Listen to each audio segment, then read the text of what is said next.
আসসালামু আলাইকুম। ওয়ালাইকুম সালাম। আসসালামু আলাইকুম। ওয়ালাইকুম আসসালাম। ভাইয়ের নাম কি? আমার নাম মাহিম ভাইয়া। তো বাড়ি কোথায়? বাড়ি নরসিংদী। তো কুয়েতে কত বছর হলো থাকেন? ভাই ২ বছর হয়ে গেছে কুয়েতে আসছি। তো কুয়েতে ভিসাটা কিভাবে পাইলেন বাংলাদেশ থেকে? বাংলাদেশে থাকতে ভাই দালালের মাধ্যমে আসছি আর কি। তো আসতে কত টাকা খরচ হয়েছে? ভাই ৭.৫ লক্ষ টাকা খরচ হয়েছে। তো কি কাজে আসছে? ভাই ক্লিনার বিষয়ে আসছি। তো আসার সময় কি কোনো হাতের কোনো কাজ জানেন? না না, এটা তো কোনো কাজ জানি না। আমি জানতামও না যে ক্লিনার বিষয়ে আমাকে এখানে আসতে হবে। পরে আইসা তো জানলাম। তো দালাল কি কি কথা বলছিল আপনাকে বাংলাদেশে? বাংলাদেশে থাকতে আমাকে বলছিল যে আমার মসজিদের কাজে দিবে, এখানে আইসা ফাইন দিছে মানে হসপিটালে। বেতন কত কত বলছিল? বেতন তো ওই সময় বলছিল ১৫০ দিনার, পরে আইসা দেখি ৭৫ দিনার। তাহলে তো দালালের কোনো কথাই ঠিক হয়নি। না না, দালালের কোনো কথাই ঠিক হয় নাই। পরে আসার পর দালাল কি যোগাযোগ করছিল? হ্যাঁ, যোগাযোগ করছিল, দালাল এয়ারপোর্ট থেকে রিসিভ করছিল। পরে কুয়েতে আসার পর কতদিন পর আপনি ডিউটি পাইছেন?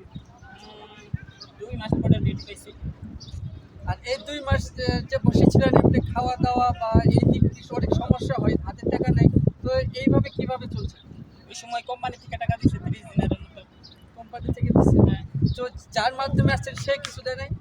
না, সে তো দেয় নাই। তাহলে অনেক কষ্টে ছিলেন? হ্যাঁ, মনে হয়। অনেক কষ্টে টেনশনে ছিলাম। ছিলেন। কিছু কোম্পানি দেয় না নিজের টাকা দিয়ে?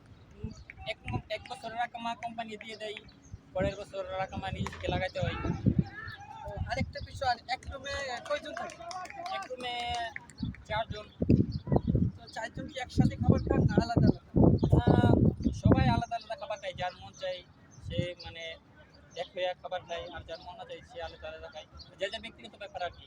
তো আরেকটা বিষয়, যারা নতুন করে বাংলাদেশ থেকে কুয়েতে আসতে চান তাদের বিষয়ে কিছু বলেন। তাদের বিষয়ে ভাই বলতে গেলে ৭.৫ লক্ষ টাকা দিয়ে কুয়েত না আসাটাই বেটার। কারণ ক্লিনার বিষয়ে এসে ভাই কোনো লাভ নাই।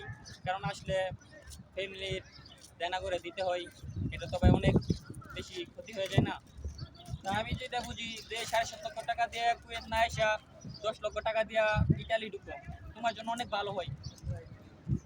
এটাই আমি বলতে চাই, কুয়েতে যেন কোনো মানুষ না আসে, আসলে ক্লিনের বিষয়ে যেন না আসে, অন্য বিষয়ে আসুক, খাদেম বিষয়ে আসুক, ক্লিনের বিষয়ে না আসুক, এটা অনেক ভালো হয়। কাজ শিখে আসলে কেন? কাজ শিখে আসলে অনেক ভালো হয় তার জন্য। যেমন কোন কাজগুলো কুয়েতে চাহিদা বেশি এই বিষয়ে একটু বলেন। বলতে গেলে ড্রাইভারিং বিষয়ে শিখে আসলে তো অনেক টাকা বেতন, প্রায় ৩০০ দিনের মতো বেতন হয়ে যায়, যে এটা অনেক ভালো হয়। এসি মেরামত, ইলেকট্রিক।